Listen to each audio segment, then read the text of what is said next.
بنا لو اپنا دیوانہ، بنا لو اپنا مستانہ، خزانے میں تمہارے کیا کمی پیارے نبی ہوگی۔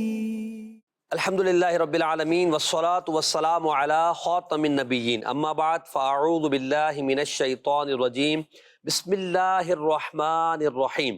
الصلاة والسلام علیک یا رسول اللہ وعلی آلک واصحابک یا حبیب اللہ۔ الصلاة والسلام علیک یا نبی اللہ وعلی آلک واصحابک یا نور اللہ۔ مدنی چینل کے ناظرین، پروگرام ہے محبت کی باتیں اور ہمارے ساتھ ہیں مبلغ دعوت اسلامی محمد یوسف عطاری مدنی۔ انشاءاللہ ان سے آج ہم گفتگو کریں گے، اور ہمارے پروگرام کا انداز آپ سب جانتے ہیں کہ ہم مختلف ٹاپکس پر ایک ہی پروگرام میں بات کرتے ہیں، اور وہ باتیں ہوتی ہیں محبت کی۔ تو آئیے سب سے پہلے بڑھتے ہیں اس محبت کی بات کی طرف کہ جن سے سب سے زیادہ محبت کرنے کا ہمیں حکم دیا گیا ہے، اور وہ ہے پیارے نبی محمد مدنی صلی اللہ علیہ وآلہ وسلم۔ آئیے درود پاک کی فضیلت کو شامل کرتے ہیں۔ آیت درود، ان اللہ وملائکتہ یصلون علی النبی یا ایہا الذین آمنوا صلوا علیہ وسلموا تسلیما۔ یعنی اس آیت مبارکہ میں اللہ پاک فرماتا ہے کہ بے شک اللہ اور فرشتے درود بھیجتے ہیں اس غیب بتانے والے نبی پر، اے ایمان والو ان پر درود اور خوب سلام بھیجو۔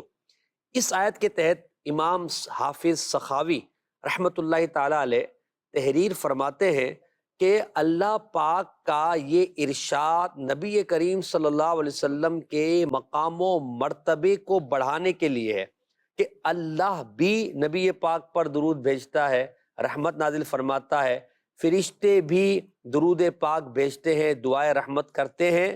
تو اے ایمان والو، یعنی زمین پہ رہنے والو، تم بھی نبی پاک پر درود پڑھو۔ امام سخاوی فرماتے ہیں کہ آسمانوں میں رہنے والی مخلوقات اور زمین میں رہنے والی مخلوقات تمام کے تمام اللہ کے پیارے حبیب صلی اللہ علیہ وسلم پر درود پڑھتے ہیں۔ صلو علی الحبیب صلی اللہ علی محمد صلی اللہ تعالی علیہ وآلہ وسلم۔ اللہ پاک ہمیں کثرت سے درود و سلام پڑھنے کی عادت عطا فرمائے، یقیناً یہ بڑی سعادتوں کا موجب ہے۔ ہم مختلف ٹاپکس پر انشاءاللہ گفتگو کریں گے۔ یوسف بھائی، سب سے پہلے جس ٹاپک کو ہم لیں گے وہ ہے تبرکات۔ تبرکات کیا ہوتے ہیں، اس پر آپ انشاءاللہ گفتگو فرمائیں گے۔ اولاً میں ناظرین کے سامنے ایک حکایت بیان کرنا چاہتا ہوں تبرکات کے تعلق سے، کہ جس سے تبرکات کی اہمیت ہمارے ذہن کے اندر راسخ ہو جائے۔ شیخ عبدالحق محدث دہلوی رحمۃ اللہ تعالیٰ علیہ یہ مسلمہ بزرگ گزرے ہیں، اور پاک و ہند بر صغیر میں اگر ہم کہیں کہ علم حدیث کی جو خدمت آپ نے کی ہے وہ ایک روشن پہلو آپ کی زندگی کا۔ آپ رحمۃ اللہ تعالیٰ علیہ فرماتے ہیں اپنی کتاب اخبار الاخیار میں کہ ایک مرتبہ بہت زیادہ قحط پڑا، یعنی بارشیں نہیں ہوئی، اناج اگنا بند ہو گیا، اور لوگوں کی اس معاملے میں آزمائش ہوئی۔ تو لوگ سیدنا بابا نظام الدین اولیاء رحمۃ اللہ تعالیٰ علیہ کی خدمت میں حاضر ہوئے۔ حضرت سیدنا نظام الدین اولیاء رحمۃ اللہ تعالیٰ علیہ نے اپنی امی جان کے کپڑے کا ایک دھاگا ہاتھ میں لے کر اللہ پاک کی بارگاہ میں عرض کی کہ یا اللہ پاک، یہ اس خاتون کے دامن کا دھاگا ہے جس پر کبھی کسی نامحرم کی نظر نہیں پڑی، اے میرے مولا اسی کے وسیلے سے رحمت کی بارش برسا دے۔ حضرت نظام الدین اولیاء رحمۃ اللہ تعالیٰ علیہ ابھی یہ دعا فرما رہے تھے، کہتے ہیں کہ دعا ختم بھی نہ ہوئی تھی کہ رحمت کے بادل آئے اور رم جھم رم جھم رم جھم بارش برسنا شروع ہو گئی۔ اب آپ دیکھیں کہ یہاں اللہ کے ولی سیدنا نظام الدین اولیاء رحمۃ اللہ تعالیٰ علیہ نے اپنی والدہ محترمہ، جو کہ یقیناً اللہ کی نیک بندی تھی، ان کے کپڑے کا ایک دھاگا بطور وسیلہ پیش کیا، اور اللہ پاک نے اس وسیلے کو قبول بھی فرمایا اور لوگوں کو رحمت کی بارش عطا فرمائی۔ تو یہ تبرکات کی برکت ہے۔ اور یہاں ایک بات جو میں عرض کرنا چاہ رہا ہوں وہ یہ کہ دیکھیے، سلف یعنی بزرگان دین رحمہم اللہ المبین، تبرکات کے تعلق سے کیا اعتقاد رکھتے ہیں، عقیدہ رکھتے ہیں کہ وہ خود نہ صرف تبرکات کا وسیلہ اللہ کی بارگاہ میں پیش کرتے ہیں اور لوگوں کو بھی اس کی ترغیب دیتے ہیں. تو یہ حکایت ہمیں بیان کرتی ہے. اچھا، نظام الدین اولیاء رحمۃ اللہ علیہ کو آج کل کے تو نہیں یوسف بھائی، جی ماشاءاللہ کئی ان کو عرصہ گزر گیا ہے اور بہت ہی ان کی شہرت خاص طور پہ پاک و ہند بر صغیر میں موجود ہے. تو آپ رحمۃ اللہ تعالیٰ علیہ کا یہ عمل جی تبرکات کی محبت بھی دل کے اندر بڑھاتا ہے، اہمیت کو اجاگر کرتا ہے اور راغب کرتا ہے کہ انسان کو نہیں کہ تبرکات کے حوالے سے اپنے ذہن کو بالکل صاف کرنا چاہیے. آپ کیا فرماتے ہیں تبرکات کی محبت و اہمیت پر؟ بسم اللہ الرحمن الرحیم. محبت کی باتیں ہیں اور حقیقت میں محبت انہی چیزوں سے کرنی چاہیے کہ جن چیزوں کو ہم یہاں پر اپنے سلسلے کا موضوع بنایا کرتے ہیں. ماشاءاللہ. محبت کے معیار ہم نے بہت سارے بنا لیے ہیں. ہر شخص اپنے اسٹیٹس، اپنی لائف، اپنی زندگی اپنے معیار کے مطابق، اپنے ذہن اور سوچ کے مطابق محبت کے معیار بنائے ہوئے ہیں. تو اس محبت کے معیار میں لوگوں نے اسٹیٹس بنایا ہوا ہے. لوگ سوچتے ہیں، کوشش کرتے ہیں، اسٹرگل کرتے ہیں اس کے لیے، اور اسی کو سمجھتے ہیں کہ یہی جو ہے حقیقی محبت ہے اور اسی کے اندر کامیابی ہے. جی لیکن حقیقت میں ہمیں محبت کن چیزوں کے ساتھ ہونے چاہیے، مدنی چینل کا ہماری یہ سلسلہ پروگرام ہمیں سکھا رہا ہے. واہ. جیسے کہ آج آپ نے ان موضوعات کا انتخاب کیا ہے، تو یہ جو تبرکات ہیں، تبرک برکت سے بنا ہے، اور اس سے مراد وہ چیزیں ہوتی ہیں جن کو اللہ والوں کے ساتھ کسی نہ کسی طور پر نسبت ہو جاتی ہے. یعنی وہ جگہ ہو، مقام ہو، لباس ہو، کوئی بھی ایسی چیز ہو جس کو اللہ والوں کے ساتھ، اللہ کے نبیوں کے ساتھ، صحابہ کرام کے ساتھ، اولیاء کرام کے ساتھ نسبت ہو جائے، تعلق قائم ہو جائے، خواہ وہ چند لمحات کا ہی ہو. جی تو اللہ رب العزت ان بابرکت ہستیوں کی برکت سے ان سے منسوب چیزوں میں بھی برکت پیدا کر دیتا ہے. واہ واہ واہ، کیا بات. اسے کہتے ہیں تبرک. سبحان اللہ. یعنی وہ شے بھی باعث برکت ہو گئی ہے، یعنی ان سے برکت اس چیز میں آئی اور اس چیز سے برکت ہم لے رہے ہیں. برکت مل رہی ہے. واہ واہ. کیونکہ اصل میں یہ جو برکت ہے نا، یہ متعدی ہے. نبی کریم صلی اللہ علیہ وآلہ وسلم نے فرمایا کہ یہ اولیاء کرام وہ ہیں ان کے ساتھ بیٹھنے والا بھی محروم نہیں رہتا. اللہ اکبر. اچھا، ان کے ساتھ بیٹھنے والے کو برکت مل رہی ہے اور جو ان کی صحبت اختیار کرے گا اس کو بھی برکتیں ملیں گی. واہ. تو اللہ والے جو ہوتے ہیں نا، ان کے ساتھ اگر کسی چیز کو نسبت ہو جائے وہ باعث برکت ہو جاتی ہے اور وہ دوسروں کو بھی نفع دینے والی بن واہ جاتی ہے. واہ واہ. اچھا، اگر اس موضوع پر ہم قرآن کریم کا مطالعہ کریں تو بہت ساری آیات ہمیں جو ہے تبرکات کا پتہ دیتی ہیں. اگر ہم احادیث کریمہ کا مطالعہ کریں تو کثرت کے ساتھ احادیث بھی ہمیں سکھاتی ہیں واہ واہ. کہ اللہ والوں کے ساتھ جو منسوب چیزیں یعنی تبرکات ہیں، اللہ پاک نے ان میں کیسی برکتیں رکھی ہیں. اچھا، وہ برکتیں دنیا تک محدود نہیں، اچھا. وہ برکتیں آخرت میں بھی آپ کو فائدہ دے رہی ہیں. سبحان اللہ. یعنی ان کی جو برکتیں ہیں نا، وہ اس میں عموم ہے، رحمت واہ. الہی اس میں شامل ہے. دنیا کی بھی برکتیں حاصل ہو رہی ہیں، آخرت کی بھی برکتیں حاصل ہو رہی ہیں. کیا بات ہے. مثال کے طور پر آب زمزم کی اگر ہم مثال لیں، جی. دنیا کے تمام پانیوں کو ہم بیٹھ کر پیتے ہیں، لیکن آب زمزم کو کھڑے ہو کر پیتے ہیں. صحیح. اس لیے کہ آب زمزم ایک بابرکت پانی ہے، تبرک ہے. وہ کیسا تبرک ہے؟ حضرت اسماعیل علیہ السلام شیر خوار بچے ہیں، آپ کی والدہ ماجدہ حضرت بی بی ہاجرہ رضی اللہ عنہ صفا مروہ پر دوڑ لگا رہی ہیں، آپ پانی کی پیاس میں ہیں اور زمین پر ایڑیاں رگڑ رہے ہیں. اللہ اللہ. وہاں پر اچھا بالکل وہ ہے، ایک پہاڑی علاقہ ہے، پتھریلی زمین ہے. مکہ مکرمہ کی گرمی تو آج بھی مشہور ہے. بالکل. اچھا، پانی کا قطرہ بھی نہیں ہے اور وہ پانی کی پیاس کی وجہ سے ایک طرح سے بلک رہے ہیں یا ایڑیاں رگڑ رہے ہیں. اللہ تعالیٰ کی شان دیکھیے، اللہ پاک نے اپنے نبی کے ان قدموں کی رگڑ کی برکت سے وہاں سے پانی کا چشمہ جاری کر دیا، سبحان اللہ، جسے ہم آب زمزم کہتے ہیں. اچھا، وہ چشمہ چونکہ اسماعیل علیہ السلام کے قدموں کی رگڑ سے پیدا ہوا، اللہ تعالیٰ نے اپنے نبی کے قدموں کی برکت سے اس پانی کو پیدا کیا ہے. اب اس پانی میں اللہ پاک نے وہ برکت رکھی ہے کہ قیامت تک اس کو جب بھی پیا جائے گا کھڑے ہو کر پیا جائے گا. سبحان اللہ. واہ. کہ وہ باعث برکت ہے، تبرک ہے. اور تبرک کی جو ہے اس کے اندر ایک عظمت ہوتی ہے، اور ہمارا دین جو ہے ہم سے مطالبہ کرتا ہے کہ آپ نے ان معظمات دینیہ کی تبرکات کی تعظیم کرنی، عزت کرنی ہے. دل میں محبت نہیں ہوگی تو آپ کیسے اس کی تعظیم کریں؟ یعنی یہ عام پانیوں سے اس کو جدا کر دیا گیا. عام پانی، عام مشروبات کو پینا ہے بیٹھ کر، سنت یہ ہے. جی. اور تبرک جو کہ حضرت اسماعیل علیہ السلام کی ایڑیوں کا ہے وہ زمزم، وہ پینا ہے کھڑے ہو کر. یہ امتیاز بتا رہا ہے کہ جس کو نبی کی برکت مل جائے وہ سب سے الگ ہو جاتا ہے تو پانی، مگر عام پانیوں سے اس کی اہمیت عظمت بالکل الگ ہو گئی. اب اسے کھڑے ہو کر پینا، اور جو آپ بیان فرما رہے ہیں کہ وہ تعظیم جو اس کی بیان کی گئی ہے وہ ہمارے پیش نظر ہے. اچھا محسن بھائی، یہ بھی دیکھیں نا، صرف کھڑے ہو کر پینا نہیں ہے، بلکہ یہاں تک ہے کہ آپ پیتے ہوئے، پیارے آقا صلی اللہ علیہ وآلہ وسلم نے فرمایا، پیتے ہوئے جو دعا مانگیں گے اللہ پاک دعا کو قبول فرمائے گا. واہ واہ واہ، کیا عام پانی اور آب زمزم میں فرق دیکھے کتنا ہے نا، کیونکہ وہ اللہ کے نبی کے قدموں سے منسوب ہے. اللہ پاک نے اس کو تبرک و باعث برکت بنا دیا ہے، تو لہٰذا اس کی برکت یہ بھی ہے کہ آپ اسے پیتے ہوئے دعا مانگیں گے اللہ پاک آپ کی دعا کو قبول کرے گا.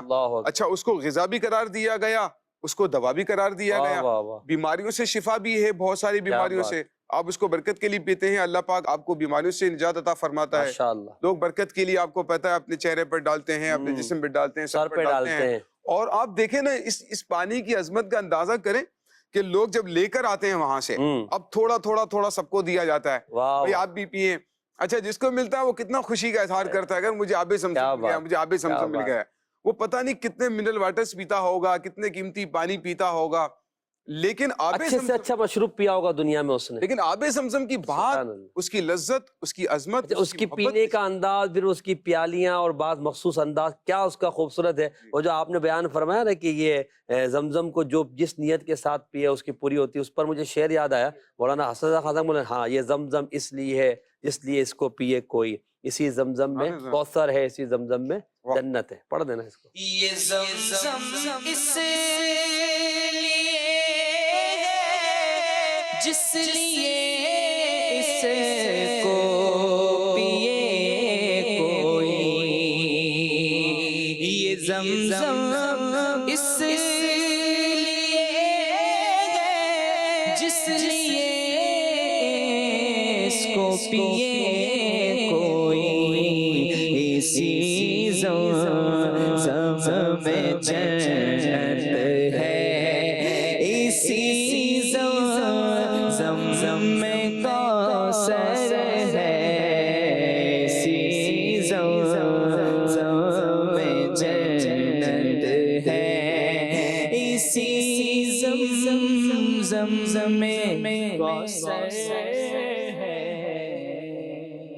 یوسف بھائی، یہاں ایک بات میں ضرور پوچھنا چاہوں گا کہ جیسے تبرکات کے حوالے سے آپ کہہ رہے ہیں کہ تبرک جب دنیا میں بھی فائدہ دیتا ہے، آخرت میں بھی فائدہ دیتا ہے. جب تبرک یعنی وہ چلتا رہتا ہے، وہ ختم نہیں ہوتا. جیسے زمزم شریف ہے یا دیگر تبرکات کے بارے میں ایک ذہن میں بات آتی کہ یار عقل، یہ بندے ایک سوچتا ہے کہ یار یہ کیسے ہو سکتا ہے کہ یار یہ، یعنی ہم دیکھتے ایک چیز پرانی ہو جاتی ہے، اس کی ایکسپائر ڈیٹ ہوتی ہے، اس ایکسپائر پر جا کر وہ دوا، وہ غذا خراب ہو جاتی ہے. اب زمزم شریف سالوں سے چل رہا ہے، صدیوں سے چل رہا ہے، اور اچھا پھر آپ بھر کر بھی لے آئیں اور 2 سال بعد بھی گھر پر پئیں تو اس کی جو برکت ہے وہ اپنی جگہ رہے گی، اس کا ذائقہ رہے گا. تو اسی طرح ہم تبرکات کو دیکھتے ہیں، مختلف انبیاء کرام کے تبرکات یا نبی پاک کے تبرکات ہیں، تو ذہن یہ کہتا ہے کہ یہ کیسے ممکن ہے. یعنی اس کو ہم عام چیزوں پر جو نا وہ ترازو میں تولنے کی کوشش کرتے ہیں، تو کیا تبرکات کو عقل پر یا عام چیزوں پر یوں قیاس کیا جا سکتا ہے کہ یا پھر جس کو ہم ان کو ایک الگ ہی اہمیت دیں گے؟ دیکھیں، اصل میں بات یہ ہے نا کہ اس کے اندر برکت پیدا کرنے والی ذات اللہ رب العزت. واہ واہ واہ. اچھا، برکت کو آنکھوں سے دیکھا نہیں جا سکتا ہے. اگر اس کے لیے ہم ایک مثال زمزم کی ہی لے لیں نا، تو آب زمزم کا چشمہ جاری ہوئے کوئی سینکڑوں ہزاروں سال گزر گئے. واہ واہ. ٹھیک ہے، تقریباً کوئی 3-4 ہزار سال گزر چکے ہیں. بالکل. اچھا، اب بھی ماہرین، دنیا کے محققین، میں نے اس پر آرٹیکل پڑھے ہیں، تحقیقات پڑھی ہے، دنیا کے ماہرین آئے، محققین آئے، اس کے نسخے لے کر گئے، اور آب زمزم کا جو چشمہ ہے اس میں وہاں انہوں نے تحقیقات جا کر کی. اس پانی کو پوری دنیا کے اندر چیک کیا گیا اور ہر قسم کی بیماری، آلودگی، گندگی سے پاک و صاف قرار دیا گیا. اور کہا جا رہا ہے کہ پانی آ کہاں سے رہا ہے سمجھ میں نہیں آ رہا ہے، پوری دنیا لے کر جا رہی ہے، ختم نہیں ہو رہا ہے. اچھا، اس میں دیکھا گیا کوئی آلودگی ہو، کوئی گندگی ہو، جیسے آپ نے کہا ایکسپائر ہو جاتی ہیں چیزیں، یا آپ جو ہے ہر چیز کی ایکسپائر ڈیٹ ہوتی ہے. پانی کی بوتل بھی آپ لے کر رکھتے ہیں تو عرصے تک چلتی ہے، اس کے بعد بو ہو جائے گی، ایکسپائر ہو جائے گی، اس کو استعمال کرنے کی اجازت نہیں ہوگی. لیکن آب زمزم 2 سال کے بعد بھی آپ پی رہے ہیں، 3 سال کے بعد بھی آپ پی رہے ہیں نکال کر، لیکن اس کے اندر وہ گندگی اور آلودگی اس لیے پیدا نہیں ہو رہی ہے کہ اس کے اندر خصوصی برکت اور رحمت جو ہے اللہ رب العزت نے رکھی ہے. اچھا کچھ چیزیں ایسی ہوتی ہیں خاص طور پر دین کے اندر کہ وہاں پر اپنی عقلوں کو جھکانا پڑ جاتا ہے, کیونکہ وہاں پر اس سے جو اسٹیٹس دیا ہے, معیار اور عظمت دی ہے, وہ اللہ رب العزت نے دی ہے. صحیح. مثال کے طور پر حضرت یعقوب علیہ السلام اور حضرت یوسف علیہ السلام کا واقعہ سورہ یوسف کے اندر بڑا زبردست واقعہ ہے نا. حضرت یعقوب علیہ السلام حضرت یوسف علیہ السلام کی محبت میں روتے روتے روتے روتے آپ کی بینائی تقریباً جا چکی تھی, پوری ختم نہیں ہوئی تھی لیکن تقریباً جا چکی تھی. آپ کے بھائیوں سے آپ کی ملاقات ہوئی یوسف علیہ السلام کی, جب وہ مصر کے آپ جو ہے حکمران بن گئے, بادشاہ بن گئے, تو والد کا بھی ذکر کیا کہ ان کی آنکھیں تقریباً جا چکی ہیں. اب قرآن بڑے خوبصورت انداز پر اس تبرک کو بیان کرتا ہے. فرماتا ہے اذهبوا بقمیصی ھذا فالقوه علی وجه ابی یأتی بصیرا. اللہ اللہ, یعنی اس کی برکت کا جو ریزلٹ ہے وہ بھی بتا دیا اور طریقہ کار بھی بتا دیا, ہاتھوں ہاتھ. اچھا ایک میڈیکل پرابلم ہے نا, ایک آنکھوں کی آپ کی بینائی چلی جائے تو میڈیکل پرابلم ہے, طبی مسئلہ ہے, کوئی نظر نہیں ہے وہاں پر, کوئی جادو ٹونا نہیں ہے کہ انسان کہیں کہ چلے اس کا کوئی روحانی علاج کر دے بندہ, دم درود کر لے. اچھا میڈیکل پرابلم ہے, لیکن آپ فرما رہے اذهبوا بقمیصی ھذا, بالکل واضح انداز پہ قرآن نے بیان فرما دیا کہ میری یہ قمیص لے کر جاؤ, بقمیصی ھذا, میری یہ قمیص جو جسے میں استعمال کرتا ہوں, نسبت بھی بتا دی, میری یہ قمیص لے کر جاؤ. برکت کس وجہ سے پیدا ہوئی ہے یہ بھی بتا دیا نا. اذهبوا بقمیصی ھذا, میری قمیص لے کر جاؤ, کیا کرنا, القوہ علی وجہ ابی, میرے والد کے چہرے پر اسے ڈال دینا. سبحان اللہ. کیا ہوگا, یأتی بصیرا, ان کی آنکھیں روشن ہو جائیں گی. کیا بات, بھائیوں نے یہی کیا. اچھا قمیص لے کر جا رہے ہیں نا, یہاں پر بڑی زبردست بات ہے. اللہ, قمیص لے کر جا رہے ہیں, بھی کچھ میل کے فاصلے پر ہیں. قرآن کہتا ہے, آپ نے فرمایا کہ انی لاجد ریح یوسف. واہ واہ. یعقوب علیہ السلام فرما رہے ہیں کہ مجھے یوسف کی خوشبو آ رہی ہے. اللہ, یعنی قمیص آ رہی ہے, قمیص بہت دور ہے. یہ محبت ہے, محبت کا تقاضا ہے نا.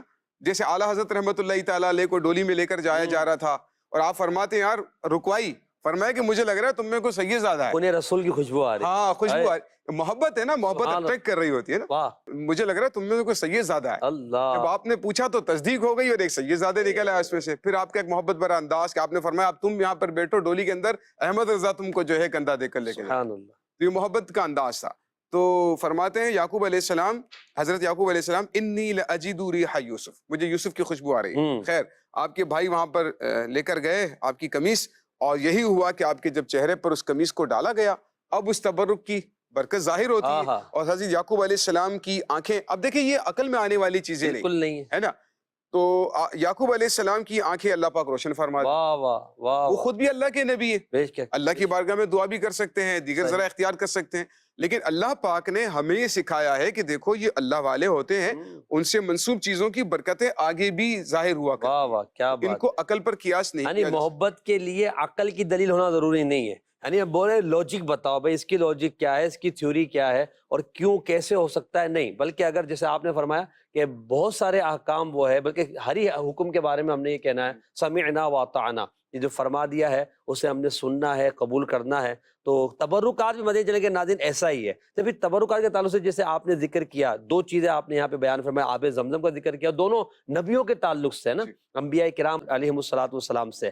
اچھا اور بھی تبرکات کا قرآن پاک میں جیسے تابوت سکینہ کا ذکر ہے, تو تابوت سکینہ اور جو دیگر تبرکات ہے. اچھا پھر آج جو تبرکات پائے جاتے ہیں تو ہم دیکھتے ہیں والہانہ محبت, جو اس محبت کا اور اس انداز کا قرآن نے ذکر کیا کہ بنی اسرائیل تابوت سکینہ کو کس تقدیس کے ساتھ اپنے پاس رکھتے تھے اور کیسے اس کی برکت سے دعائیں مانگتے تھے اور فتح یاب ہوا کرتے تھے. قرآن پاک نے ذکر کیا, آپ شاید ذکر فرمائیں. تو آج بھی ہم دیکھتے ہیں کہ تبرکات کی طرف لوگوں کا میلان ایسا ہی ہے, سوائے چند لوگوں کے کہ جنہوں نے اپنی عقل کے گھوڑوں کو آگے دوڑا دیا, یا جن کے وہ بیچاروں کو اگر یوں کہیں کہ پردے آنکھوں پر پڑ گئے ہیں کہ وہ تبرکات کی اہمیت کو نہیں سمجھ پاتے. اچھا اس میں ایک بات یہ بھی کہوں گا, پھر آپ اس کو تبرک کے ٹاپک کو آگے بھی بڑھائیے گا. بعض لوگوں کے ذہن میں ہوتا ہے کہ دیکھو جس چیز کو قرآن نے تبرک کہہ دیا نا, یعنی مثال تابوت سکینہ, حضرت یوسف علیہ السلام کی قمیص, یا جو آب زمزم کا ذکر آیا, جن کا قرآن پاک میں ذکر آ گیا یا جس کا حدیثوں میں ذکر آ گیا, وہ تو تبرک ہے. اس کے بعد اس سے آگے نہیں بڑھ سکتے, باقی چیزیں تبرک نہیں ہے. ایسی جو چیز ہے وہ محبت کی راہ میں حائل ہوتی ہے یا کی جاتی ہے, اس پر آپ کیا کہیں؟ اصل محسن بھائی دیکھیں, قرآن اور حدیث جو ہے نا وہ تو ہمیں اصول سکھا رہے ہیں. صحیح ہے. قرآن ہر جزیات کو تو بیان نہیں کرے گا نا. قرآن تو اصول کا نام، جزیات کا نام نہیں. قرآن میں اللہ پاک نے ہمیں اصول سکھائے ہیں کہ بھئی دیکھو اصول یہ ہے. واہ. مثال کے طور پر حضرت بی بی ہاجرہ رضی اللہ تعالیٰ عنہ صفا مروہ کی دوڑ لگا رہی، صفا سے مروہ، مروہ سے صفا، صفا سے مروہ دوڑ لگا رہی، اور حضرت اسماعیل علیہ السلام وہاں پر پانی کی جو ہے طلب میں، پیاس میں موجود ہیں. اچھا صفا مروہ بھی عام پہاڑیوں کی طرح سے پہاڑی ہے، بالکل پتھر ہی ہے. پتھری.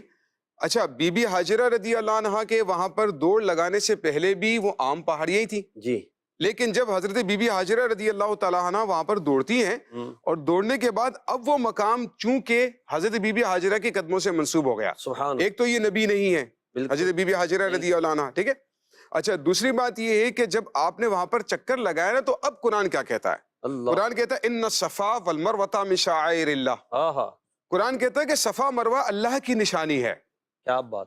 بھائی اللہ کی نشانی کیسے بن گئی؟ اس لیے کہ اللہ کی ولیہ، اب نبی نہیں ہے، اب اللہ کی ولیہ. یہ بھی ہمیں اصول مل گیا، انبیاء کرام والا اصول مل گیا کہ انبیاء کرام سے جو چیزیں منسوب ہو جاتی ہیں اللہ پاک ان میں برکت پیدا کر دیتا ہے. اب اللہ کے ولیوں کو والا بھی اصول مل رہا ہے کہ اللہ کے ولیوں کے ساتھ جن چیزوں کو نسبت ہو جائے اگرچہ تھوڑی دیر کے لیے ہو، اللہ پاک فرماتا ہے ان الصفا والمروہ من شعائر اللہ. صفا مروہ اللہ کی نشانیوں میں سے ہے، اور جو نشانیوں سے محبت کرے، ان کی تعظیم کرے، فرمایا جو نشانیوں کی تعظیم کرے گا وہ متقی ہے، وہ پرہیزگار ہے.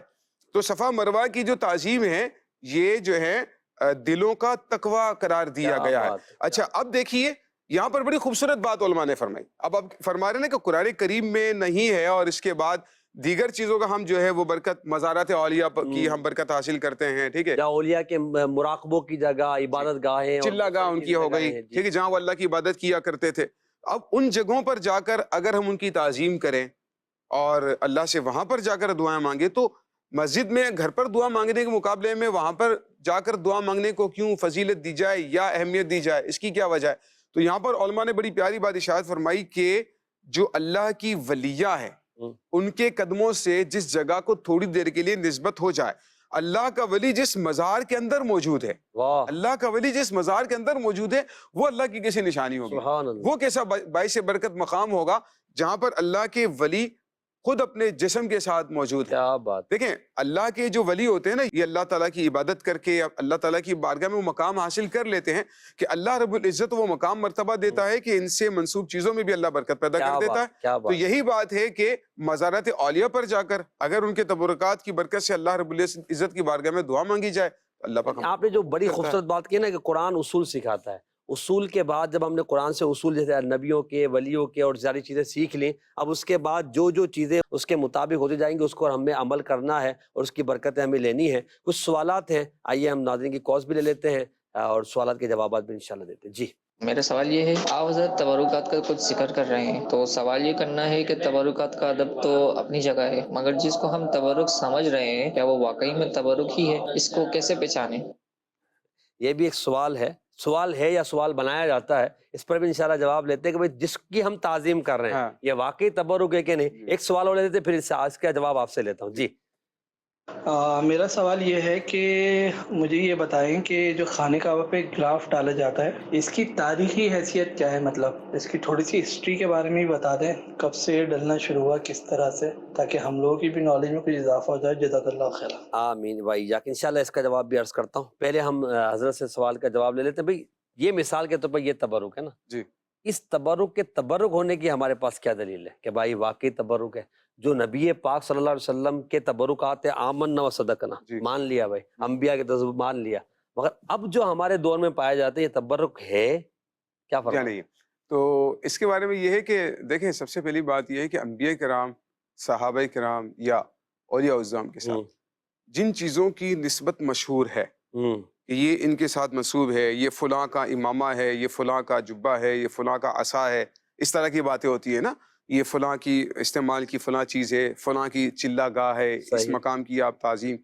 تو اللہ والوں کے ساتھ جب ایک چیز منسوب ہو جائے اور اس کی شہرت ہو جائے، مشہور ہو جائے لوگوں میں، مشہور ہو جائے کہ بھئی یہ انہی کے ساتھ منسوب ہے، انہی کی ہے، تو جب تک اس کے خلاف ہمارے پاس کوئی دلیل باقاعدہ مضبوط نہیں ہے تو ہمیں اس کا یقین کرنا پڑے گا. اس لیے کہ یہ تو ایک اصول ہے دنیا کا کہ بھائی مثال کے تو آپ تاریخ میں دیکھ لیجئے نا، آپ پاکستان کی تاریخ دیکھ لیں، ہر ملک کی تاریخ ہوتی ہے، شہروں کی تاریخ ہوتی ہے، بھئی یہ فلاں مقام ہے، فلاں شخص یہاں پر آیا تھا، اس نے یہ فتح کیا تھا، فلاں آیا تھا وہ یہاں پر اتنا قیام کیا تھا، فلاں یہاں پیدا ہوا تھا، فلاں کا یہاں پر انتقال ہوا تھا. بھئی ہمیں کیسے پتہ چلے کہ وہ پیدا ہوا تھا نہیں ہوا تھا، اس کا انتقال ہوا نہیں ہوا تھا نہیں ہوا تھا؟ جب آپ وہاں پر وہ لینے کے لیے نہیں جا رہے، جی مطلب کوئی دلیل لینے کے لیے نہیں جا رہے، تو یہاں پر کیوں دلیل مانگ رہے؟ دوسری بات کہ اگر آپ اس چیز کی تعظیم کر بھی رہے ہیں تو اس میں آپ نے کوئی خلاف شرع کام کا ارتکاب تو نہیں کیا ہے، جس کی وجہ سے آپ سے استدلال کیا جائے اور محاسبہ کیا جائے کہ آپ کیوں کر رہے ہیں. ہم نے کوئی خلاف شرع کام نہیں کیا ہے. بالفرض اگر نہیں بھی ہے لیکن اللہ والوں کی محبت میں انسان ان سے عقیدت کی بنیاد پر کر دیتا ہے، ہو سکتا ہے اللہ تعالیٰ اس کے اچھے اعتقاد کی وجہ سے اس کو برکت عطا فرمائے. یہ بہت اچھی بات ہے کہ اعتقاد، یقین، بندے کا یقین جو ہے نا وہ انسان کو کامیابی دلاتا ہے. آپ کا یقین، آپ کی نیت جو ہوگی آپ کو ویسا ثواب ملے گا. اب اگر کسی نے غلط کیا تو اس کا گناہ یا اس کا وبال اس کے اوپر ہے. اللہ پاک ہم سب کو توفیق عطا فرمائے کہ ہم اس بات کو سمجھیں. ایک سوال آپ نے کہا کہ غلاف کعبہ کی ہسٹری کیا ہے، تو کتابوں میں یہ ملتا ہے. ماہنامہ فیضان مدینہ، چلیں لگے ہاتھوں میں آپ کو عرض کر دیتا ہوں. ماہنامہ فیضان مدینہ دعوت اسلامی یہ میگزین شائع کرتی ہے، کثیر الاشاعتی ہے، ہمارا میگزین ہے. تقریباً 7 زبانوں میں یہ شائع ہو رہا ہے. 3 زبانوں میں تو پرنٹ آؤٹ ہوتا ہے، انگلش، اردو اور بنگلہ میں. باقی جو ہے یہ تقریباً جو ہے انٹرنیٹ پر آپ اس کو مل جائے گا. 40,000 تعداد اس کی، 40,000 ماہانہ ماشاءاللہ یہ اس کی جو یہ پرنٹ ہوتا ہے اور شائع ہوتا ہے. تو ماہنامہ فیضان مدینہ میں یہ بات لکھی ہے کہ تبع اول ایک بادشاہ گزرا ہے کہ جس نے سب سے پہلے خانہ کعبہ پر غلاف چڑھایا تھا، اور اس نے نبی پاک صلی اللہ علیہ وسلم کے لیے خط لکھا تھا. اور جب وہاں یہ مدینہ منورہ جو اس وقت مدینہ نہیں تھا، وہاں اس کا لشکر آیا اور وہاں ٹھہراؤ کیا. اس کے پہلے کعبہ معظمہ گیا، تو وہاں جب نبی پاک کی نشانیاں علماء نے بیان کی تو یہ ایمان لے کر آیا. اور خانہ کعبہ پر پہلی مرتبہ جو غلاف چڑھایا گیا وہ تبع اول نے چڑھایا تھا. اور اس کے بعد پھر یہ سلسلہ چلتا رہا، مختلف ادوار میں مختلف طریقوں سے خانہ کعبہ پر غلاف چڑھائے جاتے رہے. اچھا، یہاں پر بات کعبہ معظمہ کی الحمدللہ چل پڑی ہے، تو ہم چلیں کعبے کی طرف بڑھتے ہیں. مگر پہلے 70 بھائی سے کعبے کی رونق، کعبے کا منظر کے 2 اشعار سن لیتے ہیں، پھر اس موضوع کو لیتے ہیں ہم.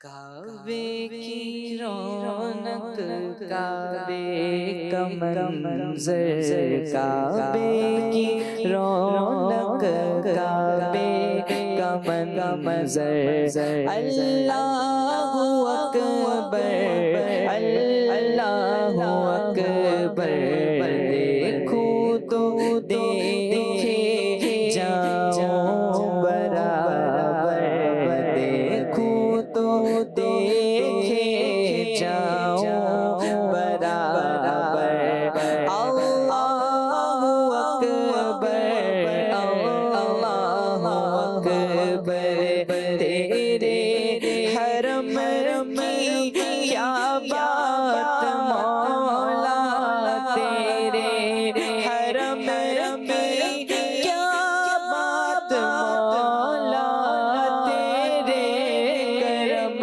کی کیا بات مولا، چاہے جنت سے تجھ کو خدا نے، اور چوما ہے تجھ کو میرے مصطفیٰ نے، اے سنگ اسود تیرا مقدر، اللہ اکبر، اللہ اکبر، دیکھا صفا اور مروہ بھی دیکھا، رب کے کرم کا جلوہ بھی دیکھا، دیکھا رواں سروں کا سمندر، اللہ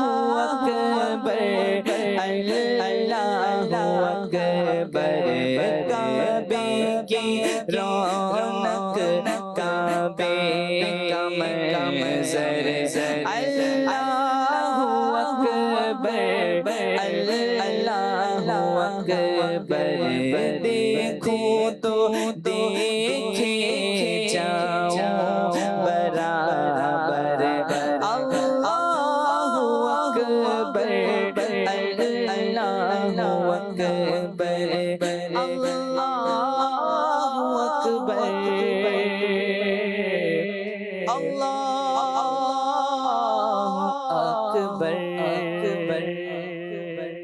یوسف بھائی یقیناً جب کعبے کو دیکھتے ہیں تو زبان سے بے ساختہ نکلتا اللہ اکبر، سبحان اللہ، کیا شان ہے۔ کعبے سے مسلمان کو محبت، ویسے تو مکہ مکرمہ اور پوری اس کی جو ایک ہسٹری ہے اور وہ جو محبت کا تقاضا ہے، ایمان کا تقاضا ہے، مگر خاص کعبہ معظمہ آج ہمارا ٹاپک ہے۔ کعبہ معظمہ کی عظمت اور پھر کعبے کی طرف دلوں کا لگاؤ اور اس میں دعائے ابراہیمی کا جو اثر ہے، کیا کہتے ہیں آپ کہ مسلمان یعنی غریب سے غریب اس کے کھانے کے لیے اس کے پاس نہیں ہوتا، مگر وہ چاہتا ہے کہ زندگی میں ایک مرتبہ بس میں گرد کعبہ طواف کر کے آ جاؤں، خلاف کعبہ کے نیچے چھپ کر آ جاؤں، نبی پاک صلی اللہ علیہ وسلم نے جو ارشادات فرمائے ان کی برکتیں لے کر آ جاؤں۔ یہ جو جذبہ ہے اور یہ جو محبت ہر مسلمان کے دل میں بسی ہے، اس سے آپ کیا کہتے ہیں؟ بسم اللہ الرحمن الرحیم۔ یہ خانہ کعبہ وہ مقام ہے زمین پر کہ جسے اللہ رب العزت نے سب سے پہلے مسلمانوں کی عبادت کے لیے مختص کیا، یعنی کہ اپنا رخ جو ہے وہ خانہ کعبہ کی طرف کرنا ہے۔ فرمایا ان اول بیت وضع للناس للذی ببکۃ، اللہ پاک نے فرمایا کہ سب سے پہلا گھر جو لوگوں کی عبادت کے لیے مقرر کیا گیا وہ مکہ مکرمہ میں ہے، جو ہدایت بھی ہے اور بابرکت بھی ہے عالمین کے لیے۔ حضرت آدم علیہ السلام جو دنیا میں تشریف لے کر آئے تھے تو حضرت جبریل امین نے آ کر اپنے پر کے ذریعے سے نشاندہی کی تھی اور کہا تھا کہ یہاں پر جو ہے یہ عبادت کا آپ کا مرکز ہوگا، اور خانہ کعبہ کی جگہ کی نشاندہی کی گئی تھی، اور یہ پوری روئے زمین کا سینٹر ہے۔ خانہ کعبہ شریف جو ہے پوری روئے زمین کا سینٹر ہے، بالکل اس کی سیدھ میں آسمانوں پر عرش کے اوپر جو ہے بیت المعمور جو فرشتوں کا قبلہ ہے وہ بنا ہوا ہے، فرشتے اس کا طواف کرتے ہیں اور وہاں پر اللہ کی عبادت کرتے ہیں۔ انسان جو ہے وہ یہاں پر خانہ کعبہ کی طرف رخ کر کے نماز پڑھتے ہیں۔ خانہ کعبہ کی اہمیت اور فضیلت ہمارے دین میں کیا ہے، اس کے لیے بہت ہی زبردست بات یہ ہے کہ یہ خانہ کعبہ مسلمانوں کی عبادت کے لیے جو خواہش کر کے لیا ہے وہ نبی کریم علیہ السلام، اللہ، یعنی اس کی عظمت کی بہت بڑی دلیل یہ ہے کہ پیارے آقا صلی اللہ علیہ وآلہ وسلم نے اس کو اپنی عبادت کے لیے منتخب کیا۔ واہ، وہ جو اللہ رب العزت قرآن کریم میں فرماتا ہے دوسرے بارے میں بہت خوبصورت انداز، کیا بات، اللہ پاک فرماتا ہے قد نرا تقلب وجهك فی السماء، اے محبوب ہم آپ کا چہرہ بار بار آسمان میں اٹھتا ہوا دیکھ رہے ہیں، آہا، آسمان کی طرف۔ ابھی اللہ تعالیٰ کی بارگاہ میں دعا نہیں کی، سبحان اللہ، غیر مسلموں نے کہا کہ بھائی دین نیا لے کر آئے ہو تو قبلہ بھی نیا بنا لو، اللہ، بیت المقدس کی طرف رک کر کے نماز کیوں پڑھتے ہو، یہ تو ہمارا قبلہ ہے۔ اگر تم کوئی نیا دین لے کر آئے ہو تو پھر ایسا کرو قبلہ بھی نیا بنا لو۔ وہ تانے دیا کرتے تھے صحابہ کرام کو، صحابہ کرام کے بھی دل میں تھا اور پیارے آقا علیہ الصلوۃ والسلام کے بھی دل میں تمنا تھی۔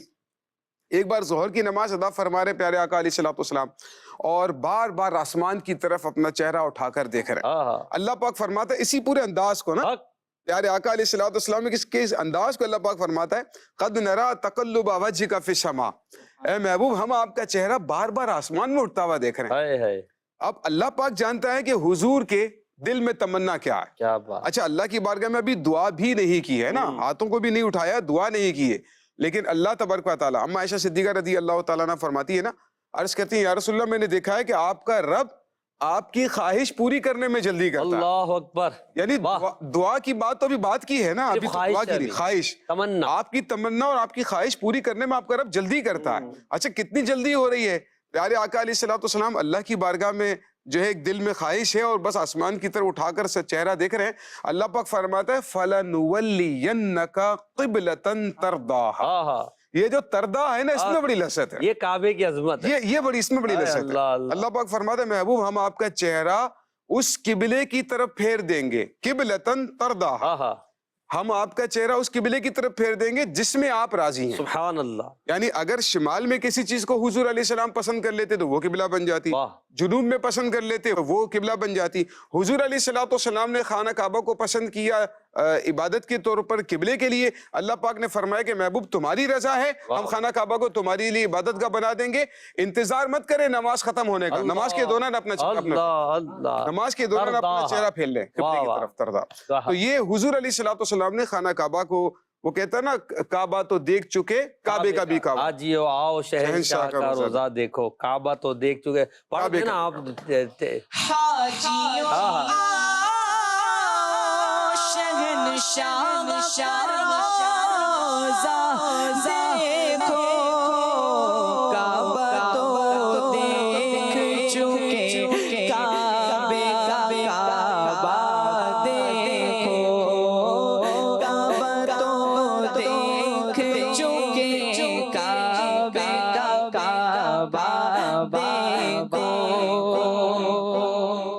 سن تو رضا، غور سے سن تو رضا، کعبے سے آتی ہے صدا،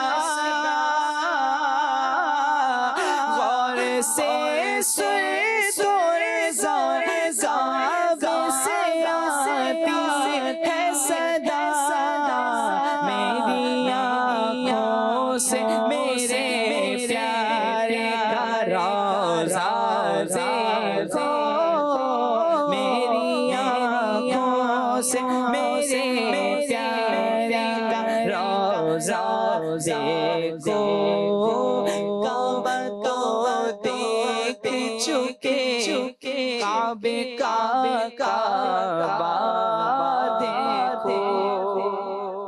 بھی پیار کرتا ہے نا حضور سے، سبحان اللہ، کعبہ بھی سرکار سے پیار کرتا ہے، واہ اسے واہ، پتہ ہے کہ یہ عظمت مجھے جو ملی ہے وہ سرکار کی وجہ سے ملی ہے۔ بے شک، پوری دنیا جو میری طرف والہانہ رخ کر رہی ہے، دوڑے چلی آ رہی ہے، جیسے آپ نے فرمایا کہ بھائی غریب سے غریب بھی ہے، اس کے دل میں یہی تمنا ہے، پیسے جوڑ جوڑ کے 100 روپے، 1000 روپے جمع کر کے لوگ عمرہ کرنے کے لیے، حج کرنے کے لیے زندگی بھر تمنا رکھتے ہیں کہ یار میں عمرہ کر کے آؤں گا، حج کر کے آؤں گا، کعبے کو دیکھوں گا۔ حضور علیہ الصلوۃ والسلام نے پسند کیا خانہ کعبہ، اور یہی خانہ کعبہ ہے جس کے بارے میں منقول ہے کہ اللہ رب العزت نے خانہ کعبہ سے وعدہ کیا کہ ایک کعبے ہر سال 6 لاکھ، جو دعا ابراہیمی تھی اور اس کے نتیجے میں 6 لاکھ لوگ تیرا طواف کریں گے، حج کریں گے، اور اگر یہ تعداد کم ہوئی تو فرشتوں کے ذریعے سے اللہ رب العزت وہ تعداد پوری فرمائے گا۔ واہ واہ، اور روایتوں میں آتا ہے کہ قیامت کے دن خانہ کعبہ کو پہلی رات کی دلہن کی طرح سے اٹھایا جائے، اللہ، اور اس کا طواف کرنے والے جو لوگ ہیں وہ اس کے غلاف سے لپٹے ہوئے ہوں گے، پردے سے لپٹے ہوئے ہوں گے، واہ، اور اس کے گرد گھوم رہے ہوں گے، سبحان اور اللہ رب العزت اس خانہ کعبہ کو جب جنت میں داخل کرے گا تو خانہ کعبہ کے گرد اللہ کی عبادت کرنے والے بھی جنت میں داخل ہوں گے۔ سبحان اللہ، کیا یہ بات، خانہ کعبہ کی آیا، شان و عظمت ہے کہ جسے دیکھ کر پتھر سے پتھر دل والے جو ہوتے ہیں ان کی بھی آنکھوں سے آنسو جاتے ہیں۔ موم ہو جاتا ہے، وہ جو پہلی نظر انسان جب خانہ کعبہ پر ڈالتا ہے، حدیثوں میں روایتوں میں ملتا ہے کہ دعا اللہ پاک قبول فرماتا ہے، اور پھر وہ کیسا ہی گناہ گار ہو لیکن خانہ کعبہ کو کے غلاف کو پکڑ کر لوگوں کو جسے روتے دیکھا ہے، جسے پوری دنیا کی کوئی بڑی سے بڑی طاقت نہیں رلا سکی، بڑے سے بڑا غم نہیں رلا سکا ہے، لیکن اس کعبے کو اللہ پاک نے وہ جلال، وہ عظمت، وہ شان، وہ رفعت عطا فرمائی ہے سبحان اللہ، کہ خانہ کعبہ کو ویسے تصویروں میں دیکھا ہوا ہے، ویڈیوز میں دیکھا ہوا ہے، لیکن جب خانہ کعبہ کو دیکھتے ہیں اور آنکھوں کے ذریعے سے جب دل میں اس کی تاثیر اترتی ہے تو پھر انسان کو جھرجھری سی آتی ہے، اپنے گناہ یاد آتے ہیں اور اللہ پاک کی بارگاہ میں اپنے گناہ سے توبہ کر کے وہاں سے لوٹتے ہیں۔ اللہ اللہ، کعبے پہ پڑی جب پہلی نظر، کیا چیز ہے دنیا بھول گیا، کعبے پہ پڑی جب پہلی نظر، کیا چیز ہے دنیا بھول گیا، یوں ہوش و خیرت مفلوج ہوئے، دل ذوق تماشا بھول گیا، پہنچا جو حرم کی چوکھٹ پر، ایک ابر کرم نے گھیر لیا،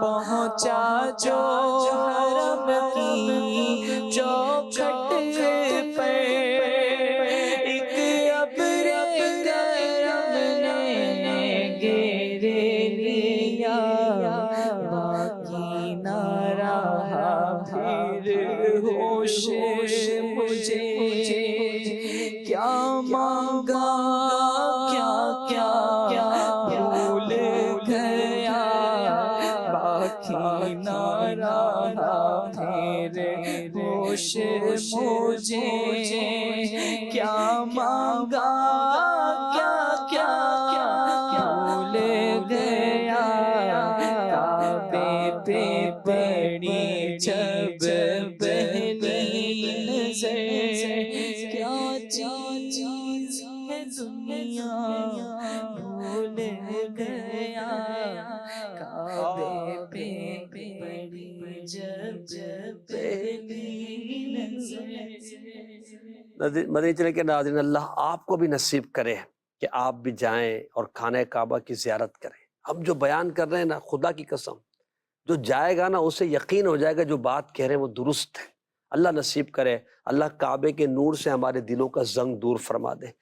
کچھ کالز لے لیتے ہیں، پھر مزید کعبے کے حوالے سے ہم انشاءاللہ اس صبح سے گفتگو کریں گے۔ جی محمد نواز اتاری رحیم یار خان سے، محسن بھائی جس گھر میں تبرکات ہو تو اس تبرکات کا کس طرح ادب کرنا چاہیے؟ کیا تبرکات مقدس موئے مبارک کے سامنے وسیلہ دے کر دعا مانگ سکتے ہیں؟ اس کے بارے میں بھی رہنمائی فرما دیجیے۔ جی بالکل، وسیلہ مانگ کر تبرکات کو سامنے رکھ کر اللہ کی بارگاہ میں دعا کرنی چاہیے، کیونکہ دیکھیں دعا قبول کرنے والی ذات اللہ کی اور دینے والی ذات اللہ کی۔ ہم صرف اس کو وسیلہ بنا رہے ہیں کہ اللہ اس کی برکت سے میرا یہ مسئلہ حل فرما دے، کوئی اس میں حرج نہیں ہے، تو قرآن و سنت سے ثابت ہے۔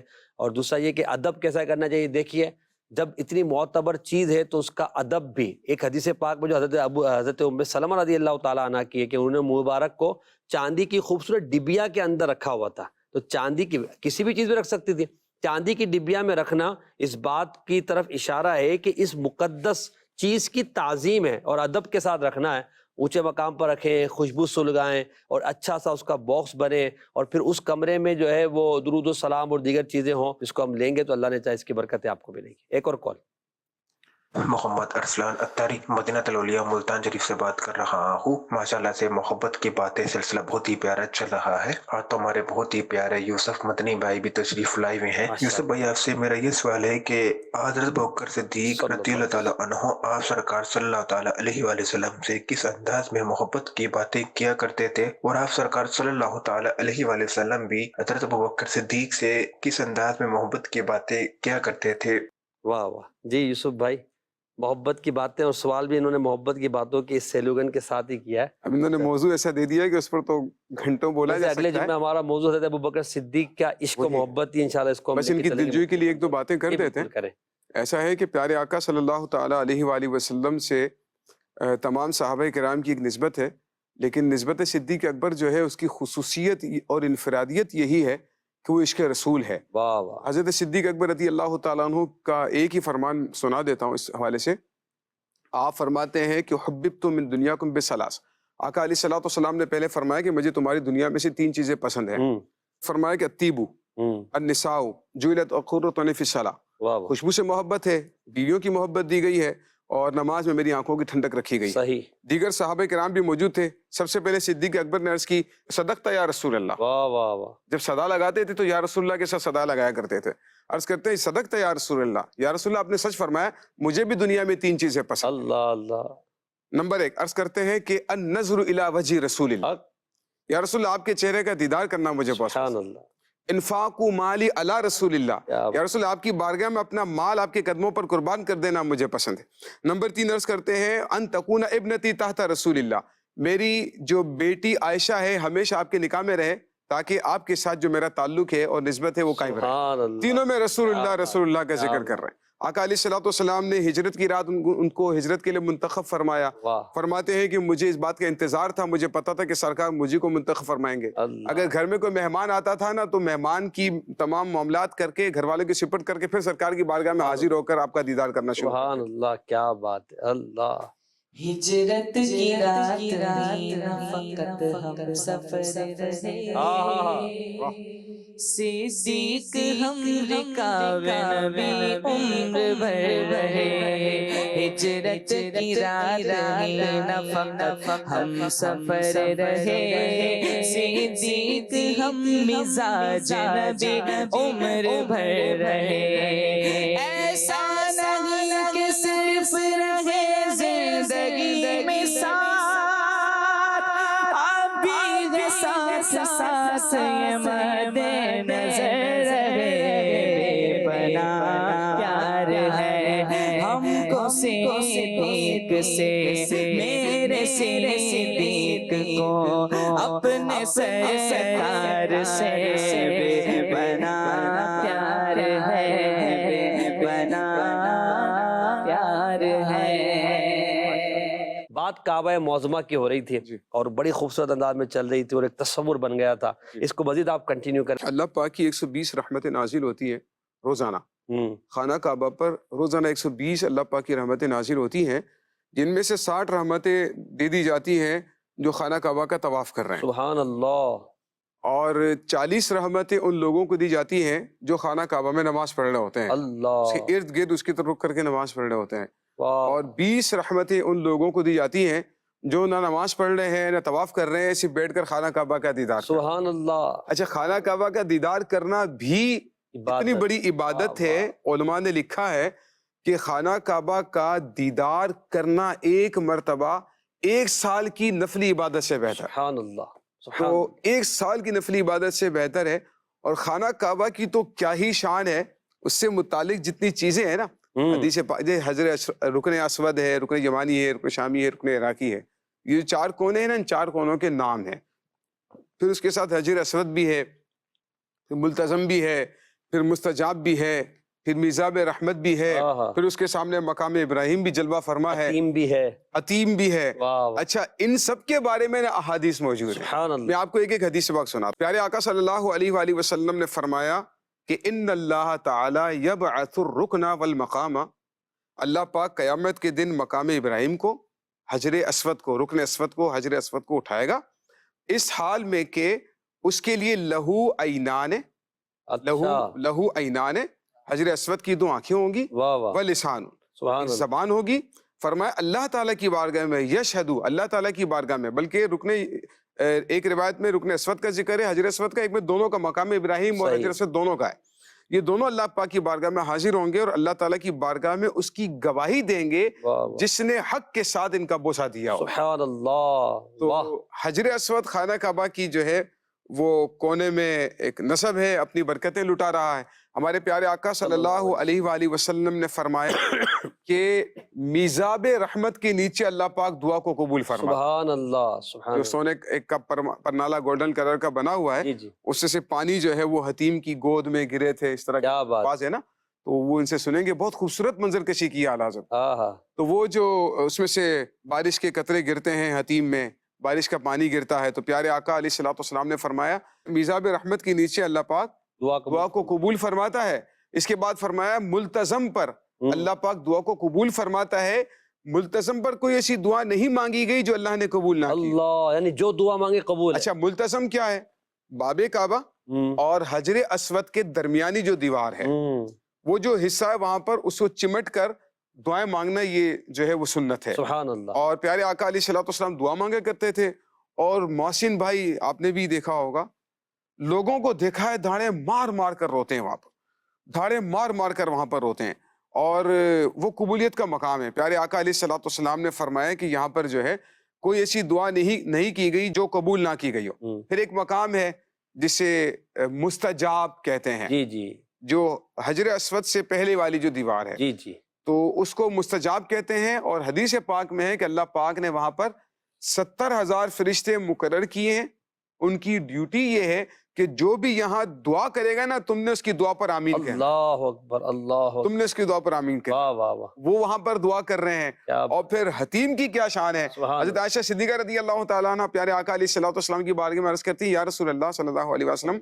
مجھے خانہ کعبہ کے اندر نماز پڑھنی ہے۔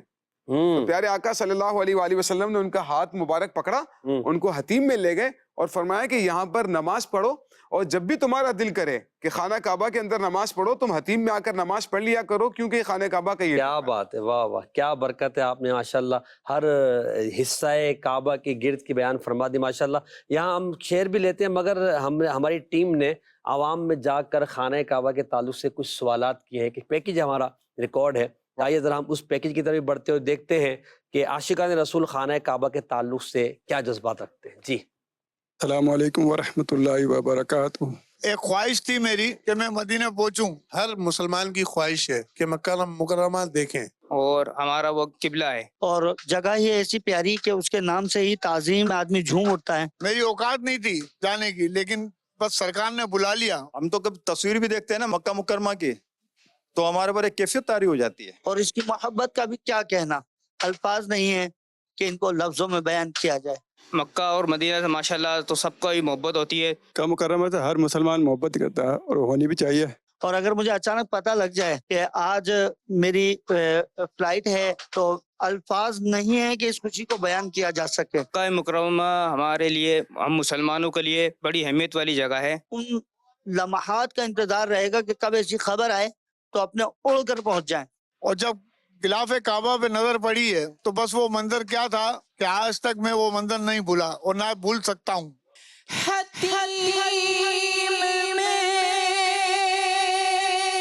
میرے سجدوں کی کیفیت عجب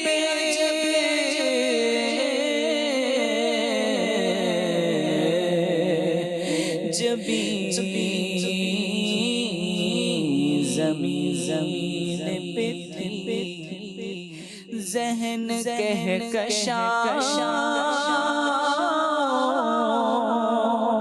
میں تھا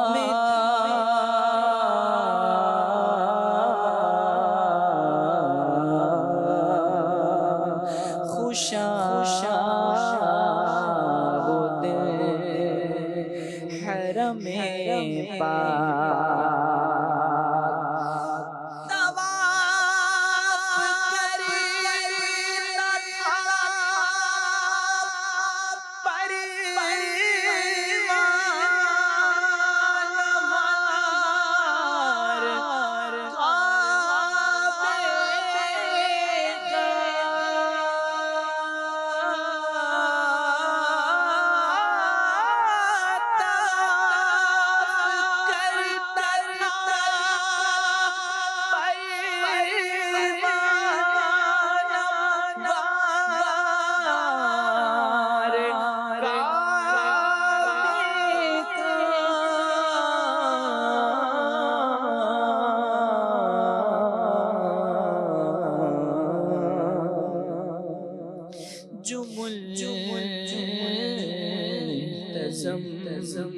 پہ کھڑے تھے میں ان گدا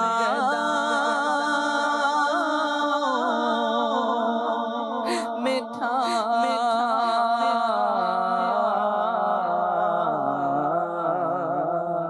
خوشاں وہ حرم پاک کی فضا میں تھا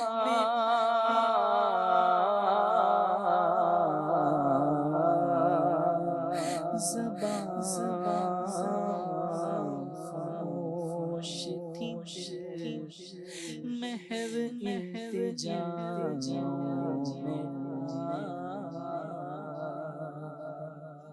وہ دن بھی آئے گا میں کعبے کو دیکھوں گا، وہ رات بھی آئے گی میں کعبے کو دیکھوں گا انشاءاللہ.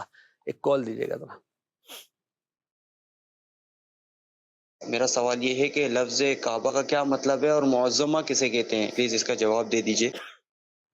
کعب کہتے ہیں کسی اونچی جگہ کو. تو دنیا میں پہلے صرف پانی ہی تھا. اللہ پاک نے جب دنیا میں زمین کو ظاہر فرمانا چاہا تو جس جگہ کعبہ ہے سب سے پہلے اس جگہ خشکی کو ظاہر فرمایا. تو یہ جگہ جو ایک ٹیلے کی طرح اونچی ہوئی اللہ پاک نے ظاہر فرمائی، تو اسے کعب یعنی کعبہ اونچی جگہ جو خشکی کے لیے ظاہر ہوئی تھی. اور معظمہ کا مطلب ہے تعظیم والی، عظمت والی، برکت والی، یعنی وہ جگہ جو کہ عظمت والی ہے. کعبہ معظمہ، عظمت والی جگہ، عظمت والا مکان، عظمت والا گھر جس کا لوگ طواف کرتے ہیں اور اللہ پاک نے جس کو برکت عطا فرمائی. یہ کعبہ معظمہ کے حوالے سے ہے. اب دل تو یہ چاہ رہا ہے یوسف بھائی کہ اسی موضوع کو کنٹینیو کریں اور اسی کو آگے بڑھائیں. یقیناً یہ ایسی محبت کی باتیں ہیں کہ دل یہ چاہتا ہے کہ بندہ بس یہ کرتا رہے، سنتا رہے، دیکھتا رہے، پڑھتا رہے، بیان کرتا رہے. اور عاشقان رسول بھی یہ چاہتے ہیں. مدینے کے کئی ناظرین ہوں گے یہ چاہ رہے ہوں گے یار کچھ اور بتاؤ، کچھ اور بتاؤ تاکہ ہماری تڑپ بڑھے اور ہم بھی بس کسی طرح اڑ کر مدینے پہنچ جائیں، مکے پہنچے. جیسے جنہوں نے کہا نا کہ اگر مجھے ابھی کوئی خبر دے دے آ کر کہ آپ کو جو ہے وہ عمرے کی سعادت مل گئی ہے اور جا رہے ہیں، تو پھر آپ کی کیفیت کیا ہوگا؟ کیفیت بیان کے باہر ہے، بیان سے باہر ہے. تو کعبہ شریف کی جو محبت ہے، جو آپ نے شروع میں ایک بات کی نا وہ میرے دل پہ لگی. فرمایا آپ نے کہا کہ کعبے کی عظمت کے لیے اتنا کافی کہ حضور نے اپنی پسند سے اسے ہمارے لیے قبلہ بنوایا. اور کیا عظمت ہوگی. اچھا اس نسبت سے اگر ہم دیکھیں کہ رسول اللہ صلی اللہ تعالی وسلم جب ہجرت فرما رہے ہیں, جی, مجبور کیا ہے جانے کے لیے, ظلم و ستم ہوئے ہیں, تو کعبے کی طرف بار بار پلٹ کر دیکھ رہے ہیں, بار بار پلٹ کر دیکھ رہے ہیں. یہ محبت کی علامت. اور کیا جملہ فرمایا کہ کعبہ میں تجھ سے بڑی محبت کرتا ہوں, اگر یہ میری قوم مجھے یہاں سے نہ جانے پر مجبور کرتی تو میں کبھی تجھے چھوڑ کر نہیں جاتا اور تیرے گرد ہی اور تیرے قرب میں یہاں رہتا. تو یہ جو الفاظ ہیں, یہ جب اتنے شاندار الفاظ ایک مسلمان سنتا ہے تو اس کی محبت کیوں نہیں بڑھے گی؟ ایسا ہی ہے. خانہ کعبہ کو اللہ رب العزت نے کشش ایسی دی ہے, اس کے اندر ایک روحانی ایسی پاور ہے کہ لوگ اس کی طرف کھچے چلے جاتے ہیں, اور ایک بار جائیں تو پھر بار بار جانے کی تمنا ہے, بار بار جائیں تو پھر انسان کی وہاں مرنے کی تمنا ہے کہ میں وہاں پر مر جاؤں, خانہ کعبہ کا دیدار کرتا رہوں. تو اور پیارے آقا علیہ الصلوۃ والسلام کا جو انداز آپ نے بتایا نا, وہ الفاظ ہی ایسے ہیں. خانہ کعبہ کے اندر پتہ نہیں کیا ایسی عظمت ہے, کیا ایسی شان اللہ پاک کی ہے کہ پیارے آقا علیہ الصلوۃ والسلام اتنے والہانہ انداز پر خانہ کعبہ کو دیکھ رہے ہیں, حسرت بری نگاہوں سے دیکھ رہے ہیں, اور اس کی عظمت کو نبی کریم صلی اللہ تعالیٰ علیہ وآلہ وسلم بیان فرما رہے ہیں. پھر اس کے ساتھ آپ خانہ کعبہ کے ساتھ باب کعبہ کو دیکھیں, سبحان اللہ, صرف کعبے کے دروازے کو دیکھیں. کعبے کے دروازے کے اندر کتنی زیادہ عظمت ہے کہ آدمی کہے یار میں بس اسے ہاتھ لگا لوں اور میں خانہ کعبہ کے دروازے کو چھو لوں, اتنی زیادہ لوگ. اچھا خانہ کعبہ کے جو خلاف ہے اس کو لوگوں کے اندر اتنی ایک وہ ہے کہ میں, جیسے آپ نے ایک لفظ استعمال فرمایا تھا شروع میں, بڑا پیارا جملہ, کہ اس کے خلاف کے اندر میں اپنے آپ کو چھپا لوں, اور اپنے آپ کو اللہ تعالیٰ کی رحمت میں انسان تصور کرتا ہے کہ خانہ کعبہ کا اگر غلاف میرے اوپر آ جائے تو میں رحمت خداوندی کے سائے میں آ گیا ہوں. اس طرح سے بلکہ آپ دیکھیں لوگوں کو دھاگے ملتے ہیں, چھوٹے چھوٹے سے پیس ملتے ہیں, تو لوگ اسے یہ جو ہے وصیت کر کے جاتے ہیں کہ اسے میرے ساتھ دفن کر دینا. اس کا یہ اعتقاد ہے, عقیدہ ہے, اور کعبے سے اس کی ایک محبت ہے کہ اللہ رب العزت وہی برکت بھی آ گئی, اور اس کا کعبے کی بھی وہ آ گیا کہ اللہ پاک جو ہے اس دھاگے کی برکت سے, خلاف کعبہ کے جو دھاگے ہیں میری قبر میں رکھ دیے جائیں گے تو اللہ تعالیٰ اسے میری بخشش کا ذریعہ بنا دے گا. مطلب اپنے لیے سرمایہ ایمان سمجھتا ہے, اپنے لیے بخشش کا ذریعہ سمجھ رہا ہے. یہ ایسی باتیں ہیں جو ہمارے ایمان کی تاروں کو چھیڑنے والی, مطلب یہ ہمارے ذوق کو چھیڑنے والی ہوتی ہیں, اور اس سے انسان کے اندر جھرجھری آ جاتی ہے. دنیا کا جیسا بھی شخص ہو, کلمہ پڑھا ہوا ہے نا اس نے, تو کعبے کا تذکرہ سن کر, اس کی باتیں سن کر اس کے ایمان کے اندر جھرجھری پیدا ہو جاتی ہے. بھلے وہ ان پڑھ ہو, کچھ اس کو نہیں آتا ہو, کچھ سمجھ میں نہ آتا ہو, بس کعبہ معظمہ اللہ کے گھر کی بات. اچھا ایسے آدمی کو بھی اٹھا کے اگر لے آئیں کعبے کے سامنے تو بھی اس کی کیفیت تبدیل ہو جائے گی, اور بندہ کہے گا کہ یار اس کے اندر اللہ پاک نے وہ کیفیت پیدا کر دی اور وہ روحانیت کا کنیکشن آ گیا ہے, کیا کہنے. اللہ ہمیں کعبے کو بار بار دیکھنا نصیب کرے. یوسف بھائی ایک بات یہ بھی ہے, چند منٹ رہ گئے ہیں, کعبے کے تعلق سے کتنی کتابیں, کتنے اشعار ہر زبان میں, یعنی وہ کسی بھی زبان کا مسلمان ہو, کعبے سے محبت کا اظہار کرنے کے لیے وہ کچھ نہ کچھ اس طرح کی ہر زبان میں اشعار اور الفاظ ملتے ہیں کہ جو اس کی عظمت پر دلیل ہوتے ہیں اور لوگوں کے دلوں میں مزید محبت بڑھاتے ہیں. تو یہ جو چیز ہے کہ جس چیز کی محبت اللہ پاک لوگوں کے دلوں میں ڈالتا ہے اس کو زبان زد عام کر دیتا ہے, اور ہر سمجھے کہ خاص و عام اس کی تعریف کر رہا ہوتا ہے. تو کعبہ تو ویسے ہی وہ عظمت والا گھر ہے کہ جس سے اللہ پاک نے اپنی عبادت کے لیے یعنی مخصوص فرمایا کہ اس کی طرف رخ کر کے بندہ جو عبادت کرتا ہے پھر اسے برکت دیتا ہے اللہ پاک. تو یہ کعبے کے حوالے سے جو محبت کے تقاضے ہیں جو آپ نے بیان فرمائے, میں یہ چاہوں گا کہ جیسے کعبے شریف کے حوالے سے مسلمان جاتے ہیں, عمرہ کرتے ہیں, حج کرتے ہیں, کوئی ایک ایسا پیغام آپ دیں ان کو کہ جو جا رہے ہیں, جو جا چکے ہیں یا جانے والے ہیں, ارادہ رکھتے ہیں کہ کبھی زندگی میں جانا ہے, وہ کیا کریں, کیا پیغام دینا چاہیے خانہ کعبہ میں؟ جی اس میں یہ ہے کہ اس سے پہلے بات میرے ذہن میں آ رہی تھی. جی آپ نے جب فرمایا کہ مختلف زبانوں میں لوگ جو ہے وہ خانہ کعبہ کی عظمت کو بیان کرتے ہیں, پوری دنیا سے جتنی زبانوں والے لوگ بھی خانہ کعبہ کے پاس آئیں, خانہ کعبہ کا دیدار کریں, لیکن اس کے بعد ایک زبان ہو کر سارے کہتے ہیں لبیک اللہ واہ واہ, لبیک اللہم لبیک, لبیک لا شریک لک. وہ پڑھنے کا کیسا والہانہ انداز ہوتا ہے, خانہ کعبہ کو دیکھ رہے ہوتے ہیں اور پہ کہتے ہیں یا اللہ میں حاضر ہو گیا, یا اللہ میں حاضر ہو گیا ہوں, تیرا کوئی شریک نہیں ہے, لا شریک لک لبیک اللہم لبیک. وہ کتنا خوبصورت انداز ہوتا ہے, اور کیسا انسان, اور وہ گویا کہ تصور کرے کہ جو خانہ کعبہ کا دیدار کرتا ہے، اس کا طواف کرتا ہے محبت کے ساتھ، تو وہ گناہوں سے ایسے پاک و صاف ہو جاتا ہے جیسے اس کی ماں نے آج اس کو پیدا کیا۔ سبحان اللہ۔ وہی ایک تصور آ رہا ہے جب لبیک اللہم لبیک، جب عمرے کے لیے مسجد عائشہ جاتے تھے، پھر وہاں سے گاڑی میں جو حاجی پڑھتے تھے، پڑھنا اسٹارٹ کرتے تھے لبیک اللہم لبیک، تو اتنا خوبصورت اور روحانی منظر ہوتا ہے کہ بس وہ انسان کو جب یاد آتا ہے تو انسان آنسو بہانے کے سوا کچھ بھی نہیں کر سکتا ہے۔ ایک بات تو یہ، جس کو بھی جانا نصیب ہو، پہلی مرتبہ جائیں یا پھر بار بار جائیں، خانہ کعبہ میں جب انسان حج کے لیے جاتا ہے، عمرے کے لیے جاتا ہے، تو وہاں پر لوگ مختلف قسم کی مصروفیات میں اپنے آپ کو مشغول کر لیتے ہیں۔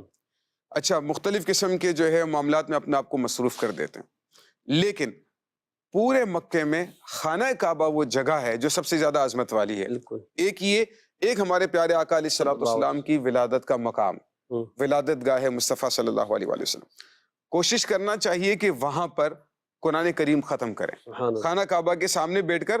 اس کے بعد یہ نصیب نہیں ہونا ہے۔ بالکل، خانہ کعبہ کا دیدار جتنا زیادہ ہو سکتا ہے۔ لوگوں کو دیکھا ہے، لوگ ہوٹل میں نماز پڑھ لیتے ہیں اپنی، یا تلاوت قرآن کر رہے ہیں، تو وہاں پر آپ خانہ کعبہ کو دیکھ کر عبادت کریں گے، خانہ کعبہ کو دیکھ کر آپ تلاوت قرآن کریں، کوشش کریں کہ وہاں پر جو ہے آپ وہ کریں، ختم قرآن کریں۔ یہ سب سے عظمت والی بات ہے۔ پھر جتنا زیادہ لبیک پڑھ سکتے ہیں لبیک پڑھیں، کیونکہ یہ عبادتیں وہیں پر ہو سکتی ہیں، اس کے بعد یہاں سے واپس جانے کے بعد نہیں ہو سکتی۔ وہ مقام ہی وہاں ہے، طواف جتنا زیادہ کر سکتے ہیں کریں، کیونکہ یہ وہ عبادتیں ہیں اور یہ وہ برکتیں، ایک کا لاکھ، ایک نیکی کا 1 لاکھ، یہ وہیں ملے گا، یہاں تھوڑی ملے گا۔ تو لہٰذا جو جائے جسے نصیب ہو، اپنے ساری دن جو ہے وہ نیکیوں میں گزارے، اللہ نصیب کرے۔ یہ محبت کی باتیں کعبے کے حوالے سے ہم نے کی، اللہ ہماری محبت مزید بڑھائے۔ صلو علی الحبیب صلی اللہ علی محمد صلی اللہ علیہ وسلم۔ بنا لو اپنا دیوانہ، بنا لو اپنا مستانہ، خزانے میں تمہارے کیا کمی پیارے نبی